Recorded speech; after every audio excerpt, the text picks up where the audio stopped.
Bismillahirrahmanirrahim. وَإِذَا كُنْتَ فِيهِمْ فَأَقَمْتَ لَهُمُ الصَّلَاةَ فَلْتَقُمْ طَائِفَةٌ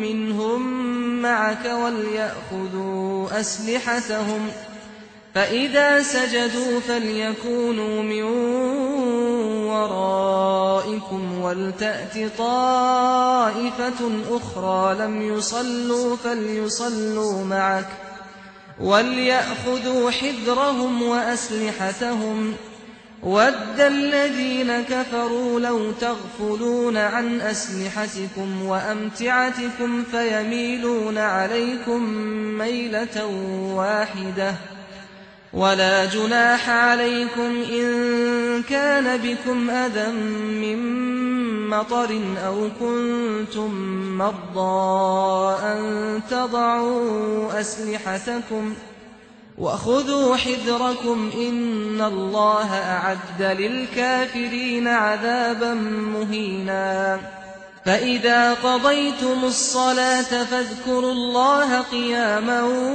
وَقُعُودًا وَعَلَىٰ جُنُوبِكُمْ فَإِذَا اطْمَأْنَنتُمْ فَأَقِيمُوا الصَّلَاةَ إِنَّ الصَّلَاةَ كَانَتْ عَلَى الْمُؤْمِنِينَ كِتَابًا مَّوْقُوتًا. صدق الله العظيم. وَإِذَا كُنْتَ فِيهِمْ فَأَقَمْتَ لَهُمُ الصَّلَاةَ. Apabila engkau wahai Muhammad berada dalam kalangan mereka, yakni semasa perang, fa'aqamta lahumus salah, lalu engkau mendirikan sembahyang dengan menjadi imam kepada mereka, faltaqum ta'ifatum minhum ma'aka, maka hendaklah satu puak daripada mereka berdiri mengerjakan sembahyang bersamamu, waliyakhudhu aslihatahum, dan hendaklah mereka menyandang senjata masing-masing. Fa iza sajadu falyakunu min waraikum, apabila mereka telah bersujud, maka hendaklah mereka berundur ke belakang, wal ta'ti ta'ifatun ukhra, dan untuk menjaga musuh, dan hendaklah pula datang puak yang lain, yang kedua, yang belum sembahyang kerana menjaga musuh, hingga seterusnya. Ayat ini menyatakan satu jenis salat, namanya salatul khauf, salat takut, yakni salat dalam masa perang. Waktu perang salatnya diberi khusus padanya, kerana ada satu cara khusus, kerana mahu salat itu diteruskan secara berjamaah juga, mahu diteruskan. Ayat ni apabila mengajar salat bagaimana salat ketika sedang perang, dengan menjadi makmum di belakang Nabi. Semua orang semayang makmum di belakang Nabi SAW dengan suatu cara yang khusus. Kerana dalam perang tidak boleh musuh dibiarkan begitu. Mereka akan mencari waktu semayang, mereka tidak mengerti kehormatan semayang, kehormatan beribadat, sebab mereka musyrikin. Mereka boleh menyerang apabila ada peluang dan ada masa. Perang tidak mengenali keamanan lagi. Waktu perang dia akan bunuh siapa saja dalam apa keadaan saja. Jadi dengan itu ayat diturunkan untuk menyatakan satu semayang namanya salat syiddatul khauf ataupun salatul khauf, salat takut kepada musuh.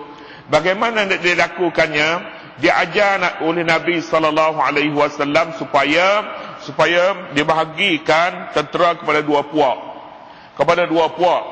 Satu puak berhadapan menjaga musuh, yang satu puak lagi semayang di belakang Nabi. Puak yang semayang di belakang Nabi ini iaitulah mereka semayang bagaimana? Semayang qasar dalam ini pun juga memang pun disebutnya dahulu salat qasar dalam perjalanan, dalam safir dahulu dibolehkan qasar juga di sini. Puak yang pertama semayang di belakang Nabi, sama-sama bertakbir dengan Nabi, tetapi apabila dapat satu rakaat, Dia mengundur ke belakang mufaraqah. Yang pertama mufaraqah, dan dia selesaikan satu rakaat lagi secara bersendirian masing-masing. Nabi qiyam dengan pada rakaat yang kedua dengan memanjangkan bacaannya. Memanjangkan bacaan. Makmum yang mufaraqah di belakang ini apabila selesai sembahyang, dia pergi mengambil tempat kumpulan yang kedua yang sedang berjaga-jaga, dia datang, kumpulan yang kedua datang. Kumpulan yang kedua datang dia masuk menjadi makmum pada rakaat yang kedua. Kerana Nabi dia memanjangkan bacaan, bagi memungkinkan kumpulan yang kedua datang sembahyang berjamaah sama dengan Nabi. Kemudian Nabi SAW sembahyang Nabi rakaat yang kedua, mereka rakaat yang pertama, sembahyang qasar. Apabila sampai kepada tasyahud, Nabi panjangkan tasyahudnya sebelum salam. Nabi panjangkan. Makmum di belakangnya mufaraqah untuk menyelesaikan rakaat yang kedua. Kemudian apabila mereka tidak mufaraqah, mereka mufaraqah untuk sembahyang pada rakaat yang kedua. Kemudian mereka masuk bersama dengan Nabi, salam sama-sama dengan Nabi, sebab Nabi panjangkan dalam tasyahud akhirnya bagi memungkinkan kedua-duanya dapat salam bersama. Begitulah salat namanya salat syiddatul khauf. Ini yang pertama. Salat syiddatul khauf yang kedua pula, iaitulah apabila keadaan tidak boleh tinggal. Tak boleh nak tinggal. Ini boleh dia bagi kepada dua puak, satu puak sedang berjaga-jaga. Tapi bagaimana kalau dalam keadaan yang tidak memungkinkan mereka untuk tinggal?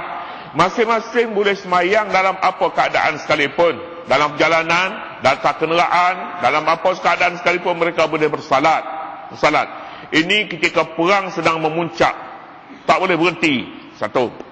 Jadi dua kaifiat ini ditunjuk oleh Nabi SAW dalam perang, dan sekaligus menyatakan kepada kita betapa mustahaknya salat berjamaah ini. Hatta dalam perang sekalipun Nabi tidak seolah-olahnya tidak memberi peluang kepada tentera untuk salat bersendirian masing-masing lah. Sebab apa? Sebab dalam perang tidak berjamaah juga, kecuali dalam keadaan darurat yang tidak memungkinkan mereka tinggal tempat masing-masing kerana keadaan sedang bahaya. Satu. Yang kedua jadi satu jenis sembahyang pula, namanya ni kita katanya salatul asir, salat orang dalam tawanan. Kadang-kadang orang ketika ditawan, kaki tangannya dibekas, matanya ditutup, diikat pada tiang, umpamanya tak boleh bergerak. Macam mana mereka nak sembahyang? Macam mana? Kadang-kadang sampai berjam-jam dibiarkan buang air pun di situ, apa pun di situ, tidak dibebas. Waktu menjalani penyiasatan mungkin berlaku begitu. Dalam keadaan ini kewajipan sembahyang tidak boleh dibebaskan, tak boleh dilepaskan sama sekali, mesti bersembahyang. Bagaimana dengan wuduk, bagaimana bersuci, bagaimana dengan kebelatnya, dengan rukun-rukun sembahyang, setakat mana yang boleh. Fattaqullaha mastata'tum, bertakwalah kamu. Dalam konteks ini sembahyanglah kamu setakat yang kamu boleh sembahyang. Setakat mana boleh sembahyang? Boleh sembahyang sambil berdiri menghadap kiblat, sayap sembahyang sambil berdiri menghadap kiblat. Jika tak boleh, akhir sekalinya Nabi kata fa'ala jambin, berbaring. Kalau tak boleh berbaring pun sembahyanglah dalam apa keadaan, hatta dengan kelopak mata, isyarat dengan mata pun sembahyang diwajibkan. Begitu sekali sembahyang tak boleh tinggal. Ini kalau ada orang yang mudah-mudah saja tinggal sembahyang, tak bawa kain sembahyang, seluar kotor, tak boleh sembahyang dia. Tak boleh. Ini satu dosa yang sangat besar sebenarnya dalam. Hatta Imam Ahmad bin Hanbal mengatakan, sebahagian pendapat menyatakan murtad orang tinggal sembahyang. Dan mazhab Imam Ahmad bin Hanbal juga menyatakan wajib salat berjamaah. Jika dia mampu salat berjamaah tapi tak pergi salat berjamaah, sembahyangnya tak sah, kecuali darurat. Begitulah dua jenis sembahyang. Pertama sekali sembahyang, yang keduanya salat berjamaah. Dinyatakan di sini dalam perang. Dan salatul asir, salat orang yang sedang dalam tawanan, salat dalam apa keadaan saja yang dia mampu. Kalau mampu berdiri. Waktu sembahyang setakat yang dia mampu mengetahui waktu. Kalau tidak mampu untuk mengetahui waktu sembahyang, 5 waktu juga. 5 waktu juga. Tuhan maaflah. La yukallifullahu nafsan illa wus'aha. Allah tidak membebani mana-mana orang pun melainkan setakat yang dia upaya. Yang dia upaya semayang dalam keadaan kaki tangan terikat, berlumuran dengan najis dan sebagainya, itu pun tidak mengapa. Wajib qada selepas itu tidak wajib, kerana dia semayang sudah sempurna pada waktunya. Pada waktu itu dia sudah menyempurnakan tuntutan. Dia mampu kemudian itu waktu lain. Waktu lain. Ini salatul asir, salat orang yang darurat pada ketika itu. Salat darurat. Demikian juga semayang orang yang dalam keadaan dia tak boleh tinggal pesakitnya, sedang dalam membuat pembedahan misalnya. Yang ni salat diberi kelonggaran kepadanya untuk jamak semayang. Jamak semayang ni seperti yang kita baca dahulu dalam qasas semayang dalam ayat 101. Ayat ni katakan, wa idza kunta fihim, dan apabila engkau wahai Muhammad berada di kalangan mereka semasa perang, engkau Muhammad sebagai pemimpin dan sebagai imam. Jadi bagaimana engkau boleh biarkan kepimpinan kamu pada ketika semasa ini tak ada pemimpin? Namanya imam adalah pemimpin di dalam masjid dan di luar masjid. Kalau di luar masjid dia jadi pemimpin, maka dalam masjid lebih-lebih lagi dalam sembahyang. Bolehkah Nabi sebagai seorang pemimpin ini biarkan waktu semayang kehilangan pemimpin? Tidak boleh. Tidak boleh. Dalil kepimpinan juga terus berkekalan dalam semayang. Mereka dikehendaki datang ke masjid, datang salat menjadi makmum, jadi makmum dalam masa perang ini dengan membagikan pada 2 kumpulan sebagaimana kaifiat yang kita sebutkan tadi.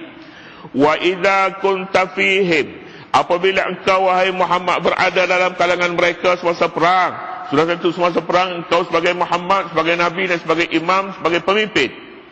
Fa'aqamta lahumus salah, lalu engkau dirikan semayang dengan menjadi imam kepada mereka. Tidak boleh semasa ini mereka tidak ada imam. Mereka imam juga, sebab imam di luar dan di dalam semayang adalah sama. Bagaimana caranya? Fa'aqamta lahumus salah faltaqum ta'ifatum minhum ma'aka. Hendaklah satu puak dari mereka berdiri semayang bersamamu. Satu puak berdiri semayang bersamamu, yakni kamu bahagikan kepada 2 puak. Satu puak berjaga di sempadan, berjaga di tempat masing-masing, berkawal. Satu puak semayang bersama-sama dengan kamu. Faltaqum ta'ifatum minhum ma'aka. Berapa orang? Bagi 2. Kalau 40 orang, 20 orang pada kumpulan masing-masing.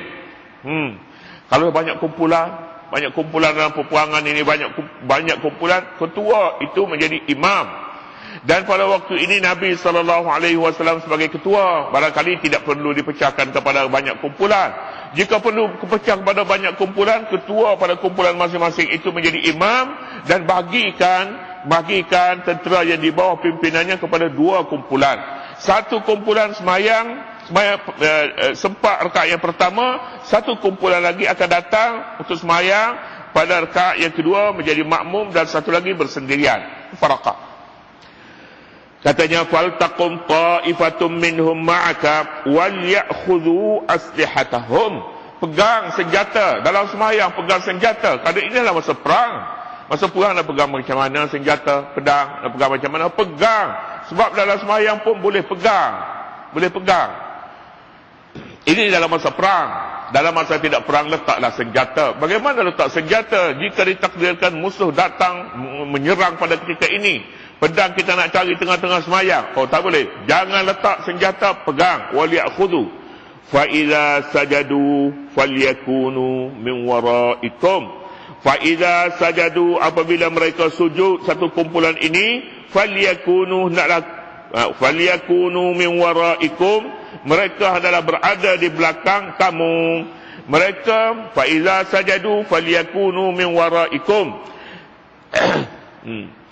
Hendaklah mereka menyandang senjata macam-macam. Dan apabila mereka kumpulan itu telah sujud, maka mereka hendaklah berundur ke belakang untuk menjaga musuh. Yakni apabila mereka selesai sujud, mereka undur ke belakang. Mereka selesai sujud, yakni sujud pada rakaat yang kedua selepas daripada mufaraqah. Selepas daripada mufarakah, dia tambah satu rakaat lagi, kemudian selesai. Mereka ini hendaklah berundur ke belakang bagi memungkinkan kumpulan yang kedua masuk bersama dengan imam pada rakaat yang kedua. Mereka boleh sembahyang masuk pada rakaat yang kedua kerana imam memanjangkan bacaan. Boleh. Tujuannya bagi memungkinkan kumpulan yang kedua datang menjadi makmum pula. Makmum. فَلْيَكُونُوا مِنْ وَرَائِكُمْ وَلْتَأْتِ طَائِفَةٌ أُخْرَى لَمْ يُصَلُّوا. Hendaklah datang pula kumpulan yang kedua yang belum lagi sembahyang. فَلْيُصَلُّوا مَعَكَ. Hendaklah mereka pula sembahyang bersama-samamu. Kumpulan yang kedua. وَلْيَأْخُذُوا حِزْرَهُمْ وَأَسْلِحَتَهُمْ. Hendaklah mereka pegang, mengambil perhatian. وَلْيَأْخُذُوا حِزْرَهُمْ. Dan hendaklah pula mereka berhati-hati, berjaga-jaga serta menyandang senjata masing-masing. Mereka tidak perlu buang senjata, bukan tidak perlu buang, hendaklah mereka pegang senjata dalam keadaan berjaga-jaga. Hadis ini, ayat ini diturunkan ketika Khalid bin Walid sebelum daripada dia memeluk Islam, dia datang nak menyerang Nabi SAW, dan sebaik-baik waktunya bagi dia ialah melihat. Sebab Khalid bin Walid ini dia tahu tentang taktik peperangan. Bagaimana dia akan membuat serangan pada ketika mana dia melihat pada ketika umat Islam sedang semayang. Lalu dia lihat kumpulan ini dibahagikan kepada dua. Dan dia merasakan ini adalah satu mukjizat. Satu mukjizat dibahagikan kepada dua yang tidak memungkinkan Khalid bin Al-Walid membuat serangan sebagaimana yang dirancang sebelum ini. Ayat ini diturunkan ketika Khalid bin Walid sedang mengatur strategi untuk menyerang Nabi. Ayat ini diturunkan. Ayat ini diturunkan seolah-olahnya untuk mengawal serangan yang akan dibuat oleh Khalid bin Al-Walid. Selepas daripada peristiwa ini, Khalid bin Walid memeluk Islam. Kerana katanya ini mukjizat Al-Quran yang mengetahui apa niat yang ada dalam hati Khalid bin Al-Walid untuk menyerang Nabi. Setelah dia memeluk Islam, dia menjadi panglima perang Khalid bin Al-Walid dan tak pernah kalah dalam peperangan. Terusnya kita sampai kepada bahagian kedua ayat ini. وَلْيَأْخُذُوا حِزْرَهُمْ وَدَّ الَّذِينَ كَفَرُوا لَوْ تَغْفُلُونَ عَنْ أَسْلِحَتِكُمْ. Orang-orang kafir memang suka kalau kamu cuai lalai akan senjata dan harta benda kamu. Dalam perang, sembahyang, dalam peperangan ini, Al-Quran menyarankan supaya jangan lucutkan senjata, pegang senjata dalam salat. Kerana orang kafir mungkin mengambil peluang ini untuk membuat serangan. Ketika kamu letak senjata untuk sujud, untuk rokok, tak boleh mesti pegang senjata waktu rokok, waktu sujud, waktu apa sekalipun.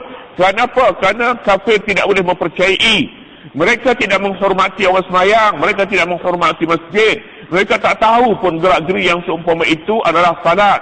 Jadi kalau begitu pegang senjata. Waddal ladzina kafaru, orang-orang kafir memang suka kalau kamu abaikan senjata kamu. Senjata kamu abaikan. Bila kamu abaikan senjata, mereka akan datang rampas. Jadi pada ketika itu peperangan tidak ada makna lagi sebab tidak ada senjata. Begitu sekali. Ayat ini menyatakan memegang senjata dalam salat disarankan. Sedangkan di luar perang, seseorang yang salat tidak boleh melakukan pergerakan yang bukan salat. Nak berpaling dalam semayang, nak bergerak dalam semayang, nak melangkah, tak boleh. Semua sekali perbuatan itu adalah perbuatan salat ataupun perbuatan yang ada hubungan dengan salat. Berjalan kerana nak masuk dalam saf, ya boleh. Betulkan hutang baju misalnya kerana nak aurat, nampak aurat, ya boleh. Tetapi perkara yang di luar salat, Imam Ahmad menyatakan tak boleh. Imam Syafi'i kata boleh, tapi jangan lebih daripada 3 kali gerak besar. Gerak kecil tu, gerak kecil tidak mengapa, tetapi gerak besar tidak boleh. Baik. Orang kafir suka begitu. Wa amti'atikum, dan barang-barang kamu juga jangan kamu abaikan. Kamu abaikan, biar ada satu kumpulan yang berkawal untuk menjaga barang-barang makanan, barang kelengkapan dalam masa peperangan, umpamanya bukan senjata tapi barang-barang keperluan. Juga hendaklah jangan kamu abaikan meskipun dalam sembahyang. Kerana musuh-musuh Allah Subhanahu wa taala mereka tidak kenal semuanya ini. Barang mereka tak kenal barang masjid dan barang luar masjid. Mereka kira ada peluang, mereka sapu saja. Mengapa? Kerana mereka tidak mempunyai iman, kerana mereka tidak bukan ahli dalam ibadat ini, mereka musyriki, orang syirik. Fayamiluna alaikum mailatan wahidah. Dengan sebab kamu lalaikan senjata, kamu lalaikan barang-barang harta kamu, mereka dapat menyerbu kamu beramai-ramai dengan serentak. Boleh begitu? Jadi dalam peperangan ini Islam menyarankan berhati-hati dalam setiap perbuatan, dalam setiap langkah mesti berhati-hati. Kerana kecuaian ini memberi peluang kepada musuh untuk menyerbu. Dan ini boleh menyebabkan kesalahan.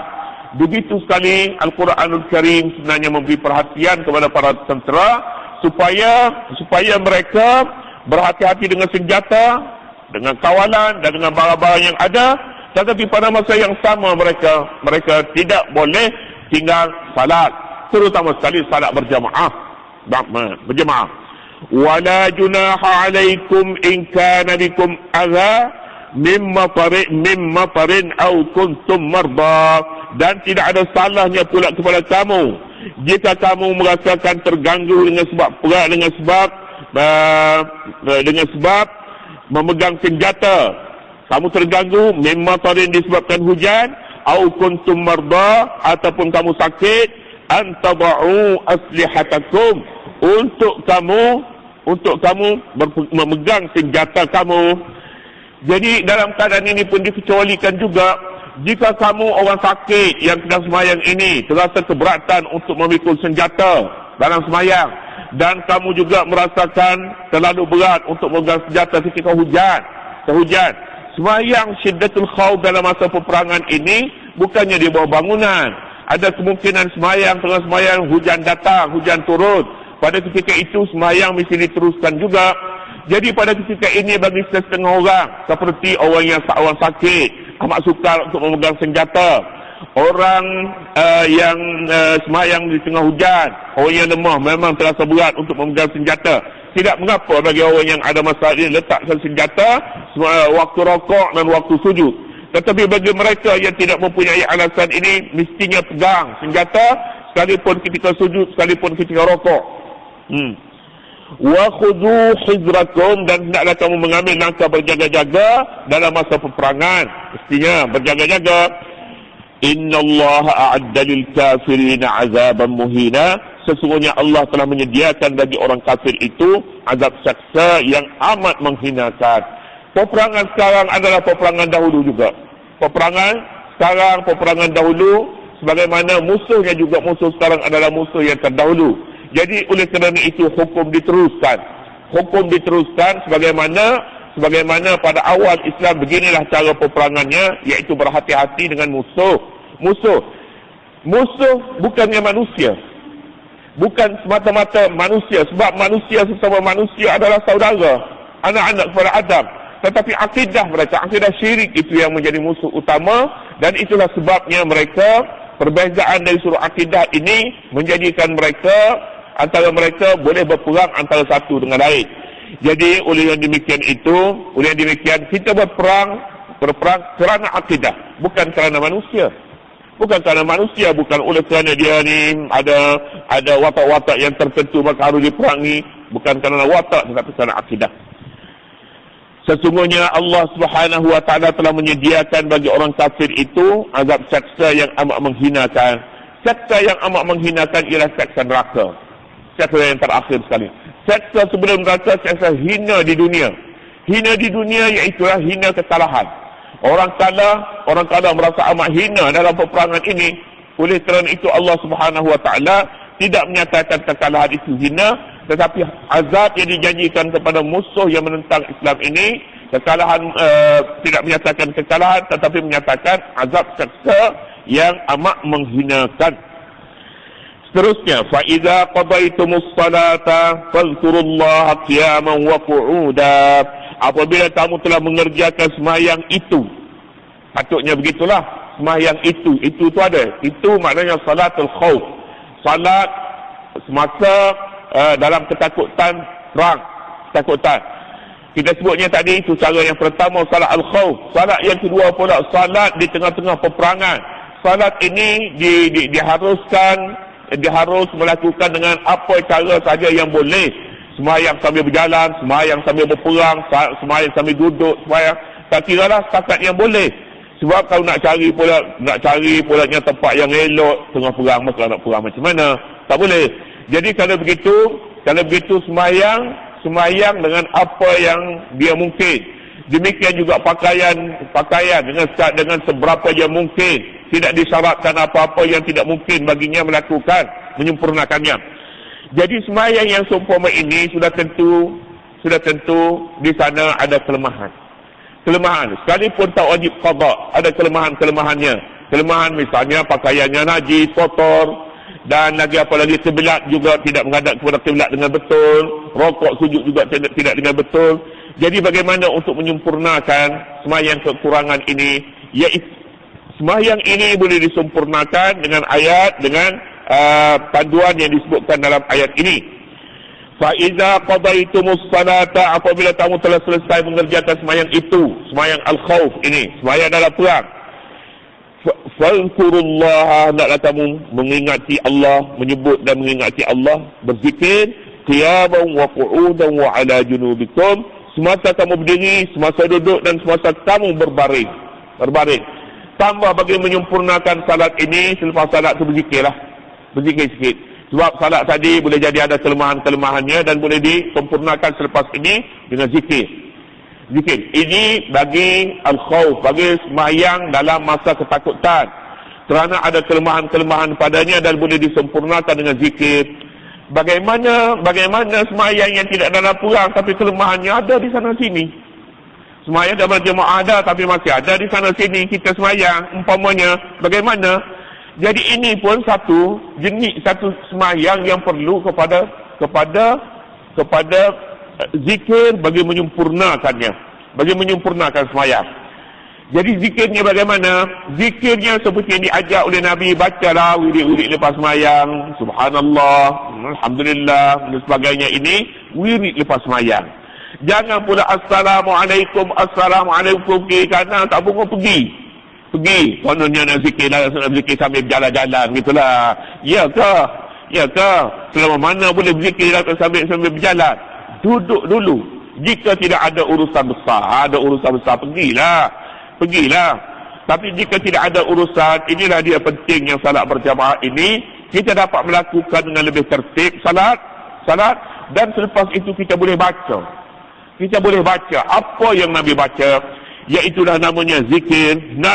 Apabila kamu telah selesai semayang mana-mana pun, terutama sekali semayang dilakukan semasa perang, bila selesai fazkurullah, hendaklah kamu baca zikir. Qiyaman, sambil berdiri boleh, sambil berjalan, wa qu'udan, sambil duduk pun boleh, wa ala junubikum, sambil berbaring pun boleh. Baca zikir tidak ada satu cara kaifiat yang tertentu, mesti duduk dalam masjid, boleh di mana-mana pun. Tetapi pastikan kita membacanya.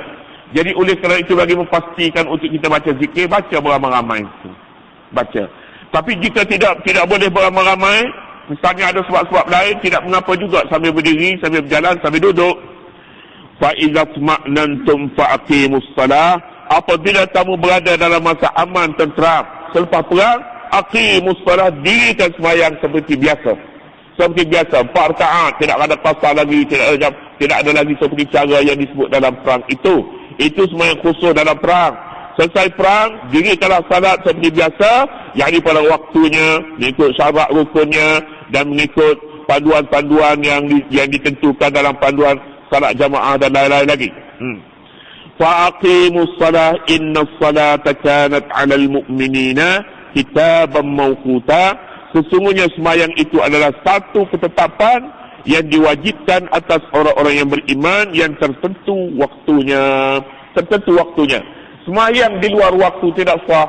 Semayang tidaklah dalam waktu dan menurut panduan yang telah ditentukan. Jika tidak mengikuti panduan itu, maka semayang yang tidak sah, batal adalah diulangi. Waktu adalah satu perkara yang sangat penting. Waktu. Tak mungkin bagi seorang itu semayang tanpa waktu. Tapi waktunya bila? Quran menyatakan waktu zuhur bila, waktu asar bila, waktu pukul berapa. Quran tidak menyatakan. Quran serah pada hadis. Hadis yang menentukannya iaitu hadis Jibril. Pada ketika itu bayang apabila bayang ni berdiri tegak, kemudian gelincir matahari, kemudiannya bayang tu pulanya 2 kali ganda daripada ukuran biasa umpamanya. Jadi pada ketika itu masuklah waktu asar, begitulah seterusnya. Hadis yang menyatakannya. Para ulama kita pula berbeza pendapat tentang waktu ini. Tentang waktu. Sebahagian daripada ulama menyatakan waktunya 3 kali. 3 waktu. 3 waktu. Waktu mana? Waktu zuhur dengan waktu asar. Aqimis salata lidulu fi syamsi ila ghasaqil laili wa Qur'an al-fajri. Subuh satu waktu, zuhur dan asar satu waktu, maghrib dan isya satu waktu. Jadi maghrib dan isya satu waktu, subuh satu waktu, zuhur dengan asar satu waktu. 3 waktu kata mereka. Satu jenis, satu. Tapi jumhur ulama Syafi'i, Hanafi dan lain-lain lagi menyatakan 5 waktunya. 5 waktu. Jadi masing-masing ini kita anggapnya furu'. Furu' artinya asasnya semaya 5 juga. Tapi pada 3 waktu. Pada 3. Siapa yang bercakap macam tu? Yang bercakap macam tu setengah daripada ahli sunnah pun ada dan kebanyakannya Syiah. Syiah begitu waktu mereka. Tetapi Sunni, Syafi'i, Hanafi, Hanbali dan lain-lain lagi seperti yang kita sebut, yang kita maklum, salat ada 5 waktu. Ini perbezaan ini disebabkan perbezaan hadis. Hadis yang kita pakai mereka kata dhaif. Kata dhaif. Yang mereka pakai itu kita katakan mereka tak pakai hadis. Tapi kita memakai Quran dan mereka pakai Quran dan hadis yang menyatakan menerangkan Al-Quran itu. Tetapi golongan yang satu lagi pula mereka mengamalkan Quran saja tapi hadis tak ada pada mereka. Itulah bezanya. Kemudian seterusnya wala tahinu fi ibtigha'il qaum.